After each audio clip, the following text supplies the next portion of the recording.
தற்காலிக பேரவைத் தலைவர் பொறுப்பில் மிக சிறப்பாக பணியாற்றிய நம்முடைய உறுப்பினர் திரு மூவி கருப்பையா அவர்களை சந்திக்க நேற்றுக்கு சென்றிருந்தேன்.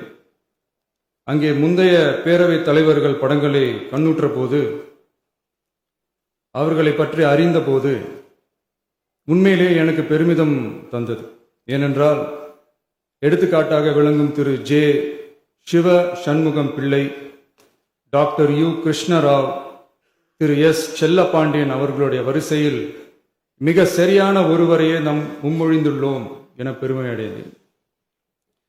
அதே போன்றுதான் நம்முடைய பேரவை துணைத் தலைவர் அவர்களும் நீங்கள் இருவருமே மிக சாதாரண குடும்பத்தில் பிறந்து மக்கள் பணியாற்ற வேண்டும் என்கிற அவாவில் செயல்பட்டு வந்தவர்கள்.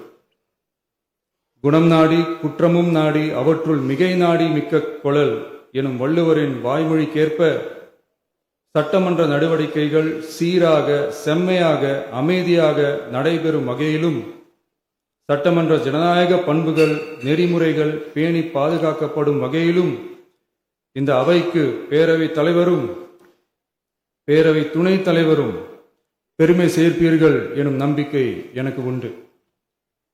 அரசியலுக்கு அப்பாற்பட்டு மனிதர்களை மதிக்கும் நல்ல பண்புகள் நிலைநாட்டப்பட வேண்டும். தமிழ் பண்பாடு போற்றப்பட வேண்டும்.